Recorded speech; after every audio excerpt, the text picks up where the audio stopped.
வெண்டி Anglican Tamil திருச்சபையின் சார்பாக எல்லோரையும் வாழ்த்தி வரவேற்கிறோம்.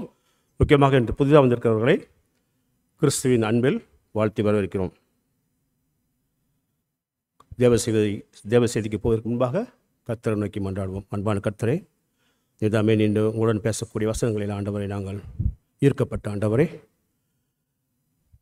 கர்த்தருக்கே நாங்கள் எப்பொழுதும் ஊழியம் செய்வர்களாக அவருக்கே நன்றி உள்ள வாழ எங்களுக்கு பலத்தை தாரும். இந்த மன்றாட்டை எங்கள் ஆண்டவரும் மீட்பருமான இயேசு நாமத்தில் மன்றாடுகின்றோம்.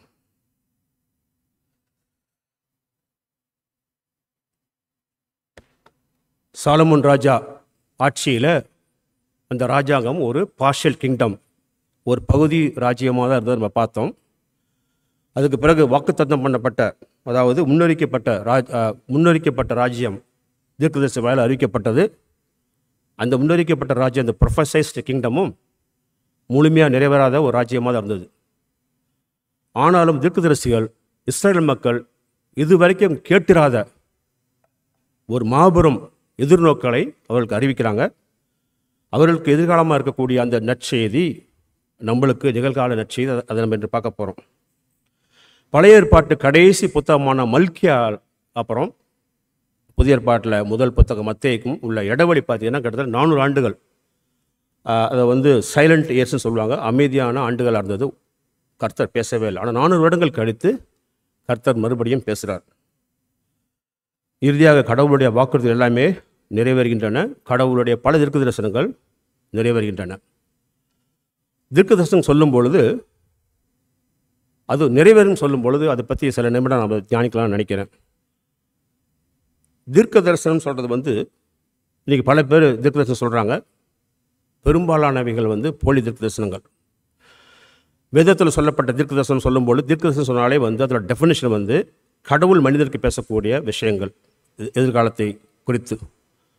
மனுஷனுக்கு எதிர்காலத்துக்கு சொல்கிறது பேர் ஜோசியன்னு பேர், அஸ்ட்ராலஜி. அது தீர்க்க தரிசனம் கிடையாது. தீர்க்க தரிசனம் சொல்லும்போது 3 முக்கியமான அம்சங்கள் இருக்குது. ஒன்று அக்யூரசி, துல்லியத்தன்மை.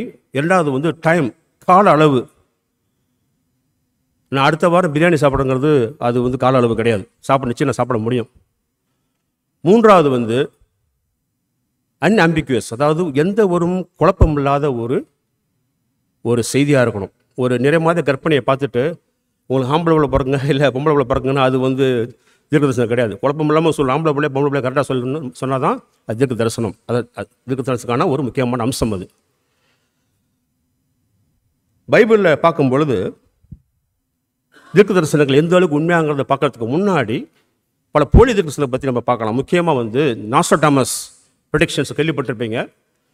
இந்த நாஸ்ட்ராடாமஸ் அந்த ப்ராஃபஸ் சொல்லக்கூடிய அந்த விஷயங்கள் பார்த்து பெரும்பாலும் பார்த்தீங்கன்னா ஒரு ஆம்பிக்யூட்டி இருக்கும். அதில் ஒரு குழப்பம் இருக்கும். சில விஷயங்கள் நடந்துச்சுன்னா குருவி உட்காந்து பணம்பழம் உட்காந்த மாதிரி தான் அந்த மாதிரி விஷயங்கள் நடந்திருக்க தவிர, நம்ம சொன்ன இந்த 3 அம்சங்கள், துல்லியத்தன்மை, கால அளவு, அது மாதிரி எந்த ஒரு குழப்பம் இல்லாமல் நடந்துச்சுன்னா கிடையவே கிடையாது. அது மாதிரி உலகத்தில் எந்த விதமான தீர்க்கதரிசனமும் வேதத்தில் சொல்றதை பற்றி எதுவுமே கிடையாது. வேதத்தில் கிட்டத்தட்ட 800க்கு அதிகமான தீர்க்கதரிசனம் சொல்லப்பட்டிருக்கு. அதில் 400 மெஸ்ஸானிக் ப்ரொஃபஸி சொல்லுவாங்க. அதாவது 400 மெஸ்ஸையாவை குறித்து சொல்லப்பட்ட தீர்க்கதரிசனம். அதில் 300க்கும் அதிகமாக இயேசு கிறிஸ்து நிறைவேறி இருக்குது. எப்படி நிறைவேறுக்குன்னு அதை பற்றி நம்ம ஒரு கற்பனை பண்ணி பார்க்கணும்னா, இன்றைக்கி பல விஞ்ஞானிகள் அதை பற்றி சொல்லும் பொழுது பல எக்ஸாம்பிள் கொடுப்பாங்க. நான் ஒரு எக்ஸாம்பிள் தரேன். சென்னை மாநகரம் 426 ஸ்கொயர் கிலோமீட்டர் பரப்பளவு உள்ளது. அது 426 ஸ்கொயர் கிலோமீட்டர் பரப்பளவு முழுவதும், அதாவது சென்னை முழுவதும் 426 ஸ்கொயர் மீட்டர் பரப்பளவு முழுவதும் 25 பைசா நாணயத்தை முழுசாக 1 மீட்டர் அளவுக்கு நிரப்பி வைங்கன்னு சொல்லும் பொழுது எவ்வளோ நாணயம் இருக்குன்னு யோசித்து பாருங்க. பில்லியன்ஸ் அண்ட் பில்லியன்ஸ் ஆஃப் 25 பைசா நாணயங்கள். அந்த நாணயத்தில் ஒரு நாணயத்தில் மட்டும் சிவப்பு கலர் பெயிண்ட் அடிக்கப்பட்டிருக்குது. அதை எடுத்துகிட்டு வாங்கன்னு சொன்னால் எப்படி இருக்கும் யோசித்து பாருங்க. பில்லியன்ஸ் ஆஃப் சான்ஸில் ஒரு நாணயம் கிடைக்குதுன்னா எவ்வளோ ஒரு அதிசயமாக இருக்குமோ, அதை விட மாபெரும் அதிசயம் இயேசு கிறிஸ்து மேலே சொல்லப்பட்ட தீர்க்க தரிசனங்களில் ஒன்று நிறைவானா கூட அது கிடையானதுன்னு விஞ்ஞானிகளும் சரி வேத விற்பனங்களும் சொல்கிறாங்க. கடவுளுடைய வாக்குறுதிக்கப்பட்ட அதுக்கு தீர்க்கதரிசனங்கள் முழுதாக நிறைவேறுக்குது. ஆனால் பல நேரத்தில் பார்த்தீங்கன்னா இன்றைக்கி பல தீர்க்கதரிசிகள், முக்கியமாக கள்ள தீர்க்கதரிசிகள் பல தீர்க்கதரிசனம் சொல்லி மக்களை வஞ்சித்து கொண்டு வராங்க. அவர்களுக்காக நீங்கள் அவங்களுக்கு புத்திமதி சொல்லணும், இல்லைன்னா அவங்களுக்கு எதாவது எடுத்து சொல்லணும்னா எரேமியா 23 அவங்களை படிக்க சொல்லுங்கள். எரேமியா 23 இதை மாதிரி உங்களுக்கு கனவு வந்துச்சுன்னா உங்கள் கனவுன்னு சொல்லிட்டு போங்க. உங்களுக்கு எதாவது செய்தி நீங்களே உங்களுக்கு உருவாக்கணும்னா உங்கள் செய்தி சொல்லிட்டு போங்க. நான் சொன்னேன்னு சொல்லாதீங்கன்னு கர்த்தர் எங்கள் வழி எச்சரிக்கை பண்ணுறார். ஸோ கர்த்தருடைய முக்கியமாக தீர்க்கதரிசனம் சொல்லும் பொழுது இந்த 3 அம்சங்களும் துல்லியமாக நிறைவேறது மட்டும் இல்லாமல், ஒருத்தர் உதாரணத்துக்கு 10 தீர்க்கதரிசனம் சொல்கிறாரு, அதில் 9 நிறைவேறி 1 நிறைவேறினா கூட கர்த்தர் அதை தீர்க்கதரிசனம் ஏற்றுக்கிறது கிடையாது. 10 சொன்னால் 10 நிறைவேறணும். அதாவது இந்த 3 அம்சங்களை பற்றி ஒரு வேடிக்கையாக நான் சொல்லணும்னா, உதாரணத்துக்கு என் பேரன் ஒரு 60 வருஷம் கழித்து இந்த நாட்டில் நவம்பர் மாதம் 23ஆம் பிரைம் மினிஸ்டராக உறுதிமொழி எடுத்து இந்த நாட்டுக்கு பிரைம் மினிஸ்டர் ஆகிறேன்னு சொல்லி அந்த நாளில் சரியாக அதே மாதிரி பிரைம் மினிஸ்டராக 21ஆம் ஆனானா அதுதான் தீர்க்க தரிசனம். அதாவது கால அளவு பாருங்கள், கிட்டத்தட்ட 50 வருஷம். நவம்பர் 21ஆம் பிரைம் மினிஸ்டர் எல்லாமே பாருங்கள், அந்த 3 அம்சங்கள் அடங்கியிருக்கும். நிச்சயமாக என் பேரன் பிரைம் மினிஸ்டர்னு ஆசைப்படல. அவன் ஒரு கர்த்தருக்கு அவன் ஒரு சாதாரண ஊழியனாக இருந்தாலே போதும். கடவுளுடைய வாக்குறுதிக்கப்பட்ட அரசர் கடவுளின் மக்களை காப்பாற்ற வருகிறார். இயேசு பிறக்கிறார். கடவுள் ஆபிரகாமுக்கு வாக்குறுத்த அனைத்து வாக்குறுதிகளும் இந்த இயேசு மூலியமாக நிறைவேறுது. அதான் நம்ம இன்றைக்கி பார்க்க போகிறோம். மிக முக்கியமாக கடவுளிடம் இருந்த அந்த உறவை மீட்டு கொள்றதுக்காக நம்ம மேலே விழக்கூடிய தண்டனைகளை தன் மேலே விழ செய்து பரிகாரமாக்கி எப்படி அவர் நம்மளை மீட்டு கொள்கிறாங்கிறது தான் இந்த ராஜ்யம் பேசப்போகுது. இயேசுதான் அந்த ராஜ்யம், தற்போதைய ராஜ்யம். இயேசுதான் இந்த பிரசன்ட் கிங்டம். இந்த புதிய, அதாவது இந்த பிரசன்ட் கிங்டம், இந்த தற்கால ராஜ்யம் புதிய ஏற்பாட்டில் ஆரம்பிக்குது. புதிய ஏற்பாட்டில் நம்மளுக்கு தெரியும் 4 சுவிசேஷங்கள் சொல்லப்பட்டிருக்குது. இந்த 4 சுவிசேஷங்களும் இயேசுவோட வாழ்க்கையை போதனைகள் எடுத்து சொல்கின்றன. எல்லா சுவிசேஷம் பார்த்தீங்கன்னா இயேசு தான் மெஸ்ஸையா, அவர் தான் மீட்க வந்தவர். பழைய ஏற்பாட்டு வாக்குறுதிகள் தீர்க்கதரிசனத்தால் சொல்லப்பட்ட எல்லாமே அவ்வளோ நிறைவேறும் சொல்லி இந்த 4 நற்செய்திகள் நம்மளுக்கு தெளிவாக சொல்கின்றது. 4 நற்செய்திகள், 4 சுவிசேஷங்கள் நம்மளுக்கு தெரியலைங்களா? மத்தேயு, மார்க்கு, லூக்கா, யோவான். இதில் இந்த மத்தேயு, மார்க்கு, லூக்கு 3ம் பார்த்தீங்கன்னா இந்த 3 சுவிசேஷங்களை பார்த்தீங்கன்னா சினாப்டிக் காஸ்பிள்ஸ்னு சொல்லுவாங்க. சினாப்டிக் காஸ்பிள்ஸ்னால் இது சீன் டுகெதர், அதாவது ஒன்றுக்குண்டு இணையாக இருக்கக்கூடிய விஷயங்களை சொன்னதான் இந்த 3 சுவிசேஷங்களும். இந்த 4வது சுவிசேஷம் இந்த யோவான் பார்த்தீங்கன்னா அவர் தனிப்பட்ட முறையில் அவருக்கே உள்ள விசேஷமான முறையில் அவர் எழுதியிருப்பார். முக்கியமாக இயேசுவோட இறைத்தன்மையை, கிறிஸ்துவோட டிவினிட்டியை அவர் அதில் அதிகமாக அதுக்கு முக்கியத்துவம் கொடுத்து எழுதியிருப்பார். பழைய ஏற்பாட்டு வாக்குறுதிகளை நிறைவேற்றுவதற்காக, கடவுளை ரட்சிப்பை கொண்டு வருவதற்காக இயேசுவே வந்துள்ள மெஸ்ஸையான்னு சொல்லி இந்த 4 சுவிசேஷங்கள் நம்மளுக்கு தெளிவாக எடுத்து காட்டுது. இயேசு தான் பழைய ஏற்பாட்டோட நிறைவேற்றம். இந்த 4 சுவிசேஷத்தில் முதல் புத்தகம் மத்தேயு அவர் ஆரம்பிக்கும் பொழுது ஒரு வம்ச வரலாறோடு ஆரம்பிக்கிறார். மத்தேயு 1:1 ஆபிரகாமின் குமாரனாகிய தாவீதின் குமாரனான இயேசு கிறிஸ்துவனுடைய வம்ச வரலாறுன்னு அவர் ஆரம்பிக்கிறார். அதாவது ஆதியாகமம் 12 ஆபிரகாமுக்கு கர்த்தர் கொடுத்த வாக்குறுதிகளை நிறைவேற்றுகிறாராகவும், 2 சாமுவேல் 7 தாவீது சொல்லப்பட்ட வாக்குறுதி நிறைவேற்றுகிறார் தான் இந்த கர்த்தர் இயேசு வராருன்னு இங்கே மத்தேயு அவருடைய புத்தகத்தை எழுதுகிறார். இந்த மெசியாக்கா தான் இந்த இஸ்ரேல் இவ்வளவு நாட்கள் காத்துக்கிட்டு இருந்தது. 2வது சுவிசேஷம் மார்க் அவர் மல்கியாவையும் ஏசாயாவையும் அவர் வச்சு அவருடைய அந்த புத்தகத்தை எழுதுகிறார். மல்கியா 3:1 இதோ நான் என் தூதனை அனுப்புகிறேன், அவன் எனக்கு முன்பாக போய் வழி ஆயத்தம் பண்ணுவான். ஏசாயா 40:3 கர்த்தருக்கு வழி ஆயத்தப்படுத்துங்கள், அவாந்தர வழியிலே நம்முடைய தேவனுக்கு பாதையை செவ்வை பண்ணுங்கள். அப்படிங்கிற அந்த 2 முக்கியமான வசனங்களை அவர் தேர்ந்தெடுத்து அதை நிறைவேற்றுறது திருமுழுக்கு யோவான் அவர் தான் கர்த்தருடைய ராஜ்யத்தை அறிவிக்கக்கூடிய அறிவிப்பாளர் வரான்னு சொல்லி அவர் அந்த புத்தகத்தை எழுதுகிறார். அதையே மார்க்கில் படித்து பார்த்தோம்னா இயேசு வராரு, அது பிக்சருக்கு வராரு. இயேசு தோன்றி கடவுள் நற்செய்தி அறிவிக்கிறார். மார்க் 1:15 காலம் நிறைவேறிற்று, தேவனுடைய ராஜ்யம் சமீபமாயிற்று, மனம் திரும்பி சுவிசேஷத்தை விசுவாசிங்கள் என்றார். அதாவது ஐ ஆம் த கிங்டம், நான் தான் அந்த ராஜாங்கம், நான் தான் அரசாங்கம். இயேசு அறிக்கை செய்கிறார். இயேசு அறிக்கை செய்வது 2 வருஷத்துக்கு முன்னாடி அவர் சமீபமாக இருக்குன்னு சொல்லும்பொழுது இப்போ நம்ம அந்த ராஜ்யத்தில் வாழ்ந்துட்டு இருக்கோம். நம்ம வாழ்ந்து கொண்டு இருக்கிறது இந்த தற்கால ராஜ்யம், த பிரசன்ட் கிங்டம். அதுக்கப்புறம் 3வது நற்செய்தி லூக்கா வந்து அவர் என்ன பண்ணார், பல இடங்களில் போய் உண்மையை திரட்டுற அவர் பேர் ஹிஸ்டோரியன். அவர் பல இடங்களில் போய் உண்மைகளை திரட்டி ரொம்ப கவனத்தோடு தான் நற்செய்தி எழுதுறதா அவர் சொல்கிறார். லூக்கா வந்து எழுதும்பொழுது ஆரம்பிக்கிற இயேசுவோட பிறப்பை அறிவிக்கிறாரு. அதோட கூட இயேசுவோட தாயான மரியாள் வரவிருக்கும் இந்த மெஸ்ஸையை பற்றி அவங்க இதை மாதிரி சொல்கிறாங்க. லூக்கா 1:54 கடவுளை முன்னோர்களுக்கு வாக்களித்தபடியே ஆபிரகாமுக்கும் அவருடைய சந்ததிக்கும் என்றென்றுக்கும் இரக்கம் காட்டுறான்னு சொல்லி மகிழ்ச்சி அடைகிறாங்க அன்னை மரியாள். யோவான் 4வது சிஷ்யம் யோவான் வந்து நற்செய்தி தொடக்கத்தில் அவர் எப்படி பண்ணுறாருன்னா, ஆதியிலே கடவுள் வானத்தையும் பூமியை படைத்தார்னு பழைய ஏற்பாட்டில் சொல்லப்பட்ட முதல் அதிகாரம் முதல் வசனத்தை தொடர்பு படுத்தி அவரோட எழுதக்கூடிய அந்த முதல் அதிகாரத்தில் முதல் வசனத்தில் அது தொடர்புப்படுத்த எப்படி தொடர்புப்படுத்துகிறாருன்னா, ஆதியிலே வார்த்தை இருந்தது, அந்த வார்த்தை தேவனிடத்தில் இருந்தது, அந்த வார்த்தை தேவனாக இருந்தது. முதல் வசனம் ஆரம்பிக்கும் பொழுதே பழைய ஏற்பாட்டில் உள்ள வசனத்தை தொடர்புப்படுத்தி எழுதுகிறார். படைப்பில் தந்தையோட குமாரனும் சேர்ந்து படைத்த அந்த படைப்பை மீட்டுக்கொள்வதற்காக தான் இந்த வீழ்ந்து போன இந்த உலகத்தில் திருத்துவத்தில் 2ஆம் ஆளாக இருக்கக்கூடிய அந்த இயேசு கிறிஸ்து எப்படி மாமிசத்தில் அவர் நுழையிறாருங்கிறத அவர் அந்த புத்தகத்தில் எழுத ஆரம்பிக்கிறார். முக்கியமாக யோவான் 1:14 படித்து பார்த்தோம்னா, வார்த்தை மாம்சமாகி நமக்குள்ளே வாசம் பண்ணினார் அப்படிங்கிறார். ஆக எல்லா நற்செய்தியும் பார்த்தீங்கன்னா ரொம்ப தெளிவாக இருக்குது. பழைய ஏற்பாட்டில் வந்து வாக்குறுதி அளிக்கப்பட்ட அனைத்தையுமே இயேசு கிறிஸ்து நிறைவேற்றான்னு சொல்லுது. இந்த 4 நற்செய்தியும் பார்த்தீங்கன்னா ஒன்றுக்கு ஒன்று முரண்பாடு கிடையவே கிடையாது. ஒன்றுக்கு ஒன்று இணைஞ்சு தான் கர்த்தருடைய செய்தி அறிவிக்கின்றன. இதை வந்து பவுல் வந்து 2 கொரிந்தியர் 1:20 சொல்கிறாரு, எங்களால் தேவனுக்கு மகிமை உண்டாகும்படி தேவனுடைய வாக்குத்தத்தங்கள் எல்லாம் இயேசு கிறிஸ்துக்குள் ஆம் என்றும் அவருக்குள் ஆமேன் என்றும் இருக்கிறதே என்கிறார்.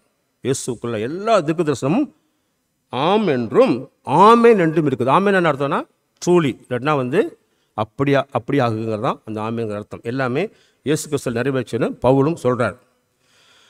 இஸ்ரேலோட அந்த வரலாறு படிவங்கள், அதாவது அவங்களுடைய அந்த பேட்டர்னை பார்த்தீங்கன்னாலும் சரி, தீர்க்கதரிசி சொல்கிறது எல்லாம் பார்க்கும்போது எல்லாமே இயேசுவை குறித்து தான் சுட்டி காட்ட நம்ம தெளிவாக பார்க்க முடியும். தேவனுடைய வாக்குத்தத்தங்கள் எல்லாமே கிறிஸ்துவில் முழுமையாக நிறைவேறுது. அதாவது முக்கியமாக இன்றைக்கி நம்ம பார்க்க போகிறது வந்து கர்த்தர் ஆபிரகாமுக்கு கொடுத்த வாக்குறுதிகள் கிறிஸ்துவிடமே நிறைவேறுகின்றன. அதாவது ஆபிரகாம்கிட்ட சொன்ன வாக்குறுதிகள் கிறிஸ்துவிட்ட சொல்லும் பொழுது கிறிஸ்து கடவுளுடைய மக்கள் தேசமாக மாறுறாரு, கடவுளின் இடம் அவராக மாறுறாரு, கடவுளின் ஆட்சியாக கிறிஸ்து மாறுறாரு. அவர் தான் கடவுள் ஆசீர்வாதத்தையும் பெற்றுத்தர முடியுங்கிறத நம்ம பார்க்க போகிறோம். இதை பற்றி கொஞ்சம் விரிவாக பார்க்க போகிறோம். முதல் காரியமாக பார்க்க போகிறது நம்ம இயேசுதான் கடவுளின் மக்கள், இல்லைன்னா தேசம்னு சொல்லலாம். இஸ்ரேல் மக்கள் வந்து கடவுள் வந்து அவர்களுக்கு கடவுள் கர்த்தரை கீழ்ப்படிந்து பரிசுத்தமாக வர வந்து அழைக்கப்படுறாங்க. ஆனால் அவங்க ரொம்ப மோசமாக தோல்வி அடைஞ்சதுனால நாடு கடத்தப்படுறதை நம்ம பார்க்குறோம். ஆனால் இஸ்ரேல் மக்கள் எப்படி வாழ்ந்திருக்க வேண்டும் என்பதை கிறிஸ்து தான் வாழ்ந்து காட்டுறார். இஸ்ரேல் மக்கள் 40 ஆண்டுகள் வனாந்தரத்தில் இருந்தாங்க. அதே மாதிரி இயேசு கிறிஸ்து 40 நாட்கள் பாலைவனத்தில் சோதிக்கப்பட்டார். ஆனாலும் இஸ்ரேல் மக்கள் போல இல்லாமல் அவருடைய தந்தைக்கு உண்மையாகவும் விசுவாசம் உள்ளவராக இருக்கிறத நம்ம பார்க்குறோம். பழைய ஏற்பாட்டில் வந்து நம்ம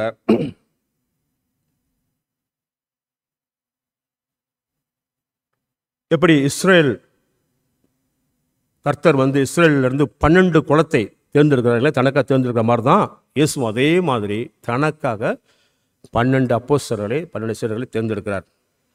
அந்த 12 அப்போஸ்தலர்கள் இவங்க எல்லாருமே கடவுளின் மக்கள் என்று சொல்லப்பட்ட ஆபிரகாம் கடவுள் வந்து நீ ஒரு இனமா தேசமா ஆவன்னு சொன்ன அந்த தேசத்துக்கு, அதாவது சொல்ல போனால் இஸ்ரேல் மக்கள் வழியாக வரக்கூடிய மக்கள், அதாவது ஆரம்பத்தில் கர்த்தர் வந்து இஸ்ரேல் மக்களாக தேர்ந்தெடுக்கப்பட்ட மக்களாக இருந்தால் கூட ஆபிரகாம் மூலிமா புற சாதியினரும் புறவினத்தாரும் கடவுள் தேர்ந்தெடுக்கப்பட்ட மக்களாக மாறுறாங்க.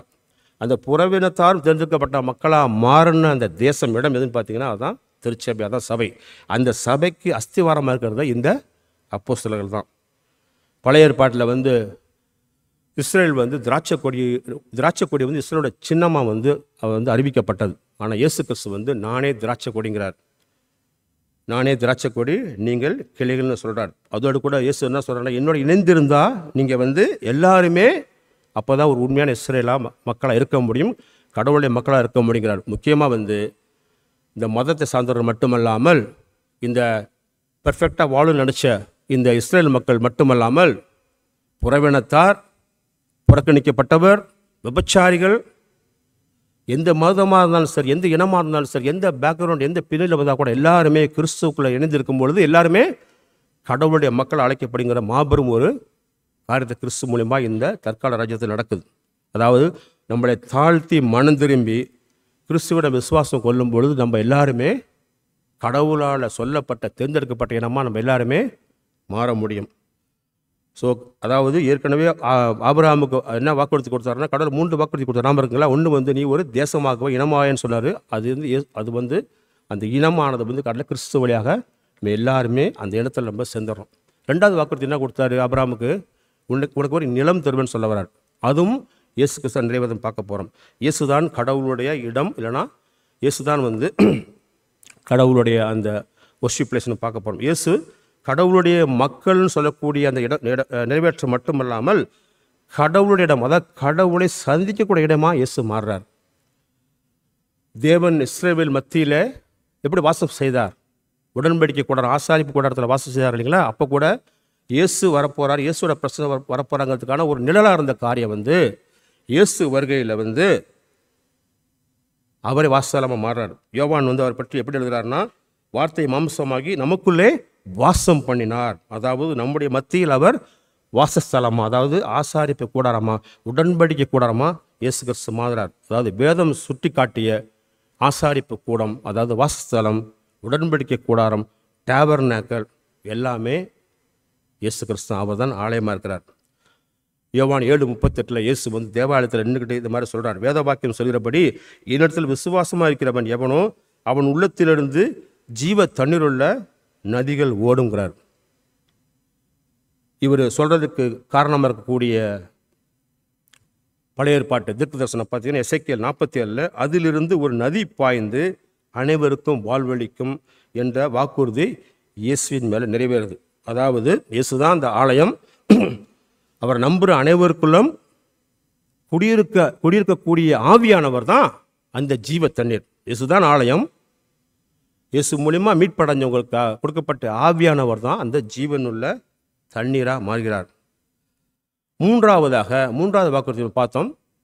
ஆபிரகாமுக்கு கர்த்தர் கொடுத்த வாக்குறுதி உனக்கு ஆசீர்வாதங்களை தருவாங்கிறார். அதுவும் இயேசு மேலே நிறைவேறுதுன்னு பார்க்கலாம். நம்ம இயேசு கடவுளுடைய சட்டங்களை அவர் கடைப்பிடிக்கிறாரு. அதனால் ஒரு நீதிமானா அவர் மட்டும்தான் இருக்கிறாரு. அவர் நீதிமானதுனால அவர் தான் ஒரு அரசராக முடியும். அந்த அரசர் மூலியமாக தான் நம்மளுக்கு ஆசீர்வாதங்கள் நம்ம பெற்றுக்கொள்ள முடியும். இயேசு தான் கடவுள் ஆட்சி அமைப்பு வரும் ஆசீர்வாதங்கள் அளிக்கிறமாக இருக்கிறார். ஒரு புதிய ராஜா தாவீது வாரிசு மூலிமா வருவார்னு சொல்லப்பட்டவர் அந்த இயேசு கிறிஸ்து நம்ம ஏதோன் தோட்டத்தில் இருந்த எல்லா வீழ்ச்சிகளையும் மீட்டு தருவதற்கு அவர்தான் அந்த தீய வழிகள் எல்லாம் நீக்கி அவர் தான் நம்மளை மீட்டு கொண்டு வரக்கூடிய ராஜாவாக இயேசு வருகிறார். இயேசுவோட அற்புதங்கள் அவர்தான் அந்த அரசர் என்பதை, அந்த ராஜா என்பதை தெளிவாக சுட்டி காட்டுகின்றன. இயேசு தாவீதோட மகன் மட்டுமல்ல, அவர் தெய்வீக வல்லமை கொண்ட பிதாவுடைய மகனும். அதாவது இயேசு கிறிஸ்து தாவீதோட மகன் சொல்லும் பொழுது அந்த அந்த அந்த சந்ததியில் வந்தால் கூட அவர் தெய்வ தன்மையில் அவர் கடவுளுடைய மகனாகவும் இருக்கிறார். அவர் தான் கடவுளுடைய மகன் எப்படி நிரூபிக்கிறார்? ஒரே வார்த்தையில் பொங்கி எழுகின்ற புயல் அடக்குகிறார். பார்வையற்றவர்களுக்கு கண் பார்வை தரார். சப்பானிகள் எழுந்து நடக்கிறார்கள். தொழுநாயர்கள் குணமாகிறார்கள். இறந்தவர்களை எழுப்பி விடுறார். பேய்கள் அவரை கண்டு அஞ்சு நடுகின்றன. பாவத்தை மன்னிக்கக்கூடிய அதிகாரம் கொடுக்கப்படுது. இப்போ ஏற்பட்ட இந்த ராஜா வந்ததுனால தான் நம்மளுக்கு இந்த தேவனுடைய ராஜ்யம் வந்திருக்குது. ஒரு குற்றம் இல்லாத ஒரு நிரபராதியான இந்த ராஜா வந்ததுனால தான் நம்மளுக்கு தேவராஜ்யம் கிடைக்குது. ஆனால் இந்த ராஜா ஒரு ராஜா போல தோற்றம் அளித்தாரா? முக்கியமாக சிலுவை மரணத்தை அவர் மேற்கொள்ளும் பொழுது ராஜா கொடுக்கப்பட்ட மரியாதையோடு அவங்க மரித்தாரானா? கிடையாது. ஏளனம் செய்யப்பட்டு தான் அவர் மரித்தார். ராஜா போல் அவர் மரிக்கவே இல்லை. ஆனாலும் அதே சிலுவையில் அவர் சர்வ அதிகாரங்களையும், அண்டகார சக்தியோட சர்வ அதிகாரங்களையும், சாத்தானுடைய சர்வ அதிகாரங்களையும், சாத்தானுடைய தலையை நசுக்கி மாபெரும் வெற்றி அங்கே கொண்டு வரார். அரசர் இயேசு வெற்றியை பற்றி பவுல் கொலோசியர் 2:15 இப்படியாக சொல்கிறார். அவர் ஆளும் வல்லமையிடமிருந்தும் அதிகாரமிருந்தும் அவற்றின் வல்லமைகளை களைந்து சிலுவையினாலே அவற்றின் மேல் வெற்றி கொண்டு அவற்றை பயங்கர காட்சி பொருளாக்கினார். He led them into public spectacles. எல்லா விதமான அந்தகார சக்திகளோட எல்லா தீய சக்திகளும், சாத்தானோட எல்லா வலிமையும் தோற்கடிக்கப்பட்டு எல்லாருக்கும் முன்பாக பயங்கரமாக காட்சி பொருளாக அழைக்கப்பட்டு சொல்கிறார்கள். கிறிஸ்துவோட வெற்றி, மாபெரும் வெற்றி அங்கே உரைக்கப்படுது. கடவுளுடைய வலது பாரசத்தில் அவர் போய் அமரும் பொழுது உயிர்த்தெழுதலின் மூலியமாக அவர் தன்னுடைய வெற்றியை உலகத்துக்கே அறிவிக்கிறார். அவர் இயேசுவோட உயிர்த்தெழுதான் ஆபிரகாம் மூலம் கிடைக்கக்கூடிய பெரிய ஆசீர்வாதங்களையே மாபெரும் ஆசீர்வாதம் எது? உயிர்த்தெழுதல். இயேசு விசுவசிக்கிறவங்க ஏதேன் தோட்டத்தில் இழந்த எல்லாத்தையுமே நம்ம திருப்பி பெற்றுக்கொள்வது மட்டுமல்லாமல் ஒரு ஓய்வுக்கு போகக்கூடிய ஒரு நித்திய வாழ்வு நம்ம எல்லாருக்கும் கிடைக்குது. ஆபிரகாம் கொடுத்த வாக்குறுதிகள் இல்லாமல் பல வாக்குறுதிகள் கடவுள் மேலே நிறைவேறது, இயேசு கிறிஸ்து மேலே நிறைவேறது எல்லாத்தையும் பார்க்க போகிறது கிடையாது. நம்ம எல்லாமே துல்லியமாக இயேசு கிறிஸ்து மேலே நிறைவேறிருக்கு. பழைய ஏற்பாட்டு வாக்குறுதிகள், எண்ணற்ற வாக்குறுதிகள் எல்லாமே முழுமையாக இயேசுல நிறைவேற்ற நம்ம பார்த்தாலும் கூட பைபிளில் சொல்லப்பட்ட எல்லா தீர்க்க தரிசனங்களும் எல்லா வாக்குத்தத்தங்களும் ஒரு முக்கியமான நிகழ்ச்சியை நோக்கி தான் போயிட்டுருக்கு. ஒரு முக்கியமான ஒரு கிளைமேக்ஸ், முக்கியமான நிகழ்வை நோக்கி நம்மளை அழைத்து செல்கின்றன. என்ன அது முக்கியமான நிகழ்ச்சி? சிலுவை, பரிகார பலி மூலமாக ஒரு மீட்பு. அந்த நிகழ்ச்சியை நோக்கி தான் முழு பைபிளும் அழைத்து செல்கின்றது. எளிமையாக சொல்லணும்னா பைபிள் கதை ஒரு சிலுவை வடிவமானதுன்னு சொல்லலாம். பழைய ஏற்பாடு மட்டும் 4 சுவிசேஷங்கள் பார்த்தீங்கன்னா இது இந்த 4 சுவிசேஷங்கள் மட்டுமல்லாமல் வேதம் முழுவதுமே ஒரு நிகழ்வு, முக்கியமான நிகழ்வு. அதாவது இயேசு கிறிஸ்து கல்வாரி சிலுவையில் மறிக்கக்கூடிய அந்த நிகழ்வை நோக்கி தான் நம்மளை அழைத்து செல்கின்றது. சிலுவை மரணம் ஒரு சோகமான விபத்து கிடையாது. இயேசு சீடர்கிட்ட சொல்றார், மனுஷகுமாரன் பல துன்பங்களை அனுபவிக்க வேண்டும், அவர் கொல்லப்பட்டு 3 நாட்களுக்கு பிறகு உயிர்த்தெழப்பட வேண்டும் என்று கூறுகிறார். அதாவது இயேசு கிறிஸ்து ஏற்கனவே பழைய ஏற்பாட்டில் சொல்லப்பட்ட தீர்க்கதரிசனங்களும் சரி, அதோடு மட்டும் இல்லாமல் தான் வாழும் பொழுது அவர் இறக்கிறதுக்கு முன்னாடியே ஒரு தீர்க்கதரிசனம் சொல்கிறார். நான் கொல்லப்பட்டு 3 நாளுக்கு அடுத்து உயிர்த்தெழ வேண்டுங்கிறது அப்படி தான் நிறைவேறுங்கிறத இயேசு சொல்கிறார். ஆமத்தான் அவர் தேர்ந்தெடுத்து கொண்ட ஒரு மரணம், அது தேர்ந்தெடுக்கப்பட்ட துயரம். அது எந்த பாவமும் செய்யாத அவர் உங்களுக்காகவும் எனக்காகவும் அங்கே சிலுவையில் தொங்குறார். எல்லா நியாய பிரமாணங்களையும் முழுமையாக நிறைவேற்றிய ஒரே ஒருத்தர் இந்த பூமியில் பிறந்தவர் இயேசு கிறிஸ்து மட்டும்தான். கடவுளுடைய ராஜ்யம் வருவதற்கு பாவம், அதுக்கு எதிரான கடவுளுடைய கோபம் இருந்துகிட்டு தான் இருக்குது. ஆனால் கடவுள் எப்படி அந்த கோபத்தை தணிக்க முடியும்? எப்படி இந்த பாவத்தை போக்க முடியும்? கடவுள் பரிசுத்தமானவர். பாவத்தை பார்த்துக்கிட்டு அவர் கண்ணை மூடிட்டு போயிட முடியாது. தீமைக்கு பாவத்துக்கு தண்டனை கொடுத்து தான் ஆகணும். பெரிய தீர்ப்பை சிலுவை மரணத்தில் பிதாவானவர் செய்கிறார். அதாவது தன்னுடைய கோபத்தை தன் மகன் மேலே செலுத்தி தன்னுடைய மகன் அந்த கோபத்தை ஏற்றுக்கொள்றது மூலியமாக தன்னுடைய கோபம் தணிக்கப்பட்டது மட்டுமல்லாமல் அந்த பாவத்துக்கு மாபெரும் விலை கொடுக்கப்படுறத அந்த கல்வாரி சிலுவையிலே பிதாவான செய்து காட்டார். எருசலேமுக்கு வெளியே ஒரு மலையில் நமக்கு பதிலாக இறப்பதற்காக தன் சொந்த மகனையே உங்களுக்காகவும் எனக்காகவும் கையெழுத்திருக்கிறார். அதன் மூலிமா அவர் தன்னுடைய அன்பையும் ஏற்கனவே இழந்த இந்த உறவையும் மறுபடியும் புதுப்பிச்சு கொள்கிறார். சிலுவையில் ஒரு பிரமாண்டமான ஒரு அற்புதமான ஒரு பரிமாற்றம் நடக்குது. ஒரு சாதாரண பரிமாற்றம் கிடையாது. த பிக்கஸ்ட் டிவைன் எக்ஸ்சேஞ்ச், ஒரு மாபெரும் தெய்வீக பரிமாற்றம் நடக்குது.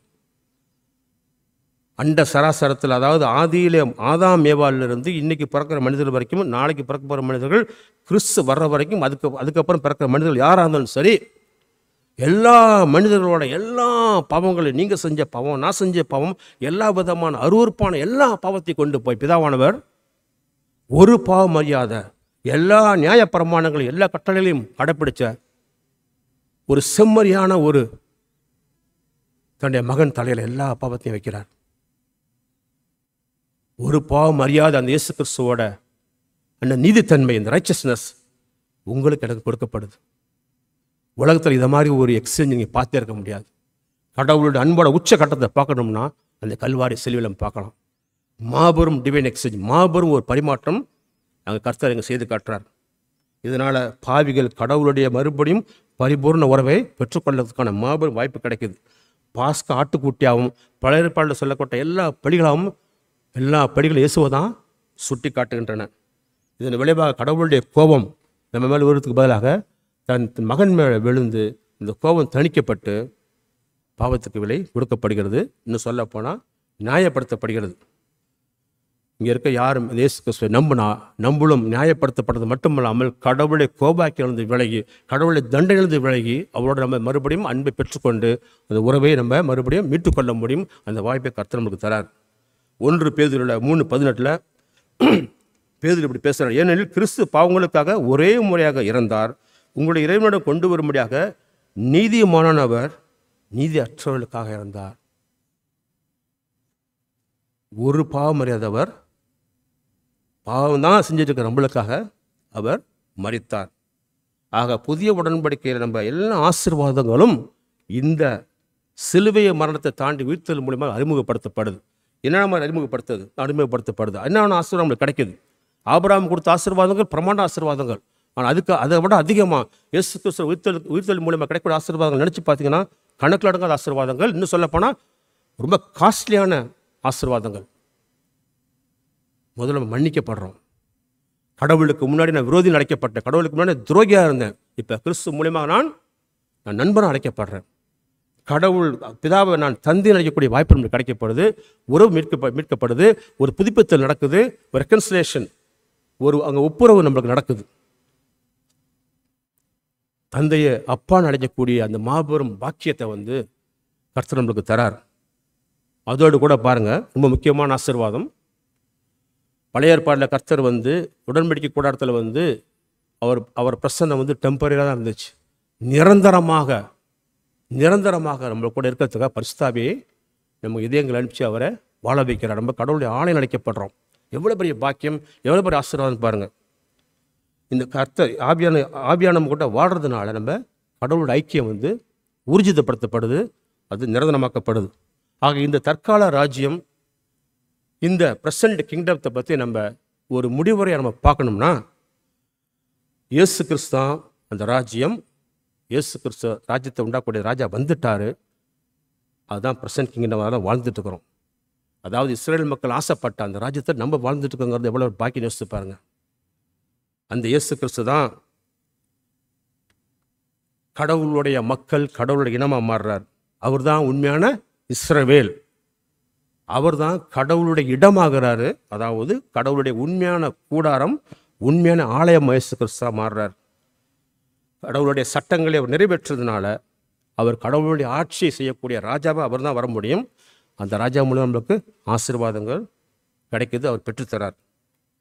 அவர் விசுவாசிக்கிறவர்களுக்கு நிச்சயமாக உயிர்த்தெழும் கூட அந்த வாழ்வு, புது வாழ்வு எல்லாருக்குமே கிடைக்குது. கிறிஸ்துவின் விசுவாசிக்கிறது மூலியமாக முக்கியமாக அவர் பிறப்பு, இறப்பு, மரணம், உயிர்த்தெழு விசுவாசித்தா நம்ம ஒரு புதிய படைப்புக்கு அழைத்து செல்லப்படுறோம். 2 கொரிந்தியர் 5:17 ஆகவே யாராவது கிறிஸ்துவில் இருந்தால் புதிய படைப்பு வந்திருக்கிறது, பழையவைகள் ஒளிந்து போனது, எல்லாம் புதியவைகள் ஆனது.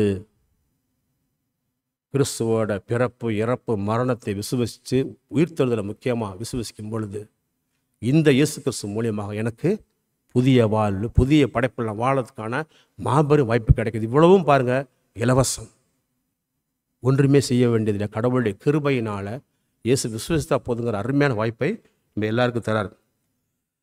கடவுள் ராஜ்யம் இங்கே இருக்குன்னு நம்ம சொல்கிறோம், ப்ரெசன்ட் கிங்டம் இருக்குன்னு சொல்லும்போது, ஆனால் பார்க்கறது அது மாதிரியா இருக்குது? பார்த்தா அப்படி தெரியல இல்லைங்களா? ராஜ்யம் இருக்குன்னு சொல்கிறோம், ஆனால் அது மாதிரி நம்மளுக்கு கொஞ்சம் காட்சியை நம்ம பார்க்க முடியலன்னு சொன்னோம்னா காரணம் பாவம் இருந்துக்கிட்டு தான் இருக்குது. நம்மளுடைய பாவம், நம்ம இதயங்கள் அழுக்கு இருந்து தான் இருக்குது. உலகம் ஃபுல்லாக பாவங்கள் இருந்துக்கிட்டு தான் இருக்குது. ஆனால் நிச்சயமாக ஒரு நாள் அவை எல்லாமே நீக்கப்பட்டு ஒரு முழுமையான ராஜ்யம் வரப்போகுது. இப்போ நடந்திருக்கிற ராஜ்யம் ப்ரெசன்ட் கிங்டம், இந்த இந்த தற்கால இந்த ராஜ்யம் இன்னும் முழுமையாக இன்னும் அடையவில்லை. ராஜா வந்துட்டார் தான், ஆனாலும் பூமியில் இதயங்களில், மக்கள் இதயத்தில் இன்னும் பாவங்கள் இன்னும் குடிக்கொண்டு தான் இருக்கின்றன. இயேசு கடைசியில் உயிர்த்தெழு போகிறதுக்கு முன்னாடி சீடர்கிட்ட எப்படின்னா பொதிக்கிறார், நான் இப்போ போகிறேன், சீக்கிரம் திரும்பி வருவேங்கிறார். ஸோ சீக்கிரம் திரும்பி வரக்கூடிய அந்த ராஜாவுக்காக நம்ம எல்லாம் காத்துட்ருப்போம். ராஜா மீண்டு வந்தால் தான் எல்லாமே முழுமையடையும் இல்லைங்களா? இந்த ராஜா வரைக்கும் காத்துட்ருப்போம். அடுத்த வாரம் நம்ம பார்க்க போகிறது வந்து பிரகடனப்படுத்தப்பட்ட ராஜ்யம், அதாவது ப்ரொக்ளைம்டு கிங்டம். அதாவது இயேசுவோட முதல் வருகை, அனாதி தேவனாக வந்த இயேசுவோட முதல் வருகையிலேருந்து இரண்டாம் வருகை, ராஜாதி ராஜா சிம்மாசனத்தில் சம்மனசுகள் புடைசூழ வரக்கூடிய அந்த இடப்பட்ட காலகட்டத்தில் நம்ம என்னத்தை எதிர்பார்க்கலாங்கிறதா நம்ம வந்து அடுத்த வாரம் வந்து இந்த ப்ரொக்ளைம்டு கிங்டம், அதாவது பிரகடனப்படுத்த ராஜ்யத்தில் நம்ம அடுத்த வாரம் பார்க்க போகிறோம். அதை எதிர்நோக்கி காத்துட்ருப்போம். ஒன்று நம்ம நாம வச்சுக்கலாம், நம்ம வாழ்ந்துருக்கிறது வந்து எல்லா தீர்க்கதரிசிகளும் சொன்ன வாக்குறுதி நிறைவேறின ராஜ்யத்தில் வாழ்ந்துட்டு இருக்கும்பொழுது எவ்வளோ பாக்கியவான்கள். அதே சமயத்தில் யோசித்து பாருங்கள், பல விதமான பொய்களை, அதாவது வந்து பொய்களுக்கு வந்து அலங்காரப்படுத்தி ஒரு பொய்யையே திருப்பி திருப்பி சொல்லி பொய்யை உண்மையாக நம்ப வைக்கக்கூடிய இந்த உலகத்தில் சத்தியங்கிற அடங்கியிருக்கக்கூடிய வேத வசனம் அடங்கக்கூடிய இந்த வேதம் வந்து நம்ம கையில் இருக்கும் பொழுது நம்ம பாக்கியவான் மட்டுமல்ல, நம்ம கடவுளுக்கு கணக்கு கொடுக்கணும். பல பேர் இடத்துல எனக்கு தெரிஞ்சு இந்த வேத வசனங்கள் அவங்களுக்கு கிடையாது, போய் சேரல, இந்த பைபிள் போய் சேர்றது கிடையாது. ஒரே ஒரு முக்கியமான சாட்சியம் சொல்கிறேன். எனக்கு தெரிஞ்ச நெருங்கிய ஒரு வெள்ளைக்கார நண்பர், ஒரு பெரிய மிஷினரி, பிலிப்பைன்ஸில் மிஷினரி இருந்தவர், பல வருஷங்கள் இருந்தவர். அவர் பிரிஸ்பனில் வாழ்ந்துருக்காரு. அவருடைய நண்பர் பாஸ்ன்னு பேர். அவர் வந்து ஹாங்காங்கில் வந்து பைபிளை பிரிண்ட் பண்ணி போய் சைனாவில் போய் வந்து ட்ரங்க் பெட்டில் தூக்கி போய் கொடுத்துட்டு வருவார். சைனாவில் அவங்க சொல்லுவாங்களாம், சைனாவில் வந்து இங்கே பின்னிலேருந்து ஏரோப்ளைன் வரைக்கும் நாங்கள் மேனுஃபேக்சர் பண்ணுறோம், ஆனால் நீங்கள் வந்து நாங்கள் பைபிள் பிரிண்ட் பண்ண முடியாது. இந்த பைபிளை கொண்டு கொடுக்கும்பொழுது அவங்க வந்து 10 நாள் பட்னியாக இருந்தால் ஓடுவாங்களா, அது மாதிரி ஓடி போய் இந்த பைபிளை வாங்கிக்குவாங்களாங்க. கண்ணால் பார்த்து அவர் எனக்கு சொல்லியிருக்கிறார். நம்ம கையில் பைபிள் இருக்கும் பொழுது, முக்கியமாக கடவுளுடைய வார்த்தை, ஜீவனுடைய வார்த்தை இருக்கும் பொழுது, நம்ம தான் வந்து அதில் அதிகமாக நாட்டம் கொண்டு அதை விசுவசித்து அதில் நம்ம படித்து கடவுளை இன்னும் மேலும் அறிந்து கொள்ள நம்மளுக்கு தான் வந்து அதிகமாக வாய்ப்பு இருக்குது. மறந்துட வேண்டாம்.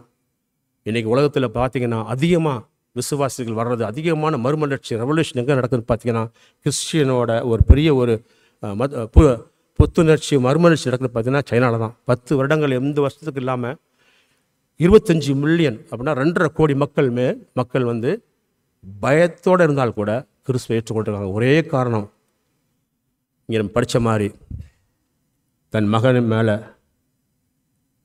கர்த்தர் வந்து அன்பு வைச்சிருந்தாலும் அவர் மூலிமா நம்ம மேலே அன்பு வச்சு தன் மகனை விளையாக கொடுத்ததை இந்த சீனத்து மக்கள் எனக்காக இந்த இயேசு இறந்திருக்காரா, நம்ப முடியலையே, எனக்காக செத்திருக்காரா அவருன்னு சொல்கிற அந்த அன்பு அவளை நெகிழ வச்சு அந்த இயேசு ஏற்றுக்கொண்டதை சரித்திரம் சொல்லுகின்றது. ஸோ நம்மக்கிட்ட கர்த்தர் கூடவே இருக்கிறார், நம்ம அவரை தொழுது கொள்வோம். அருகிலே இருக்கிறார், தூரத்தில் அருகிலே இருக்கிறார், அவரை நம்ம ஆராதனை செய்வோம், கர்த்தரை நோக்கி கொண்டாடுவோம்.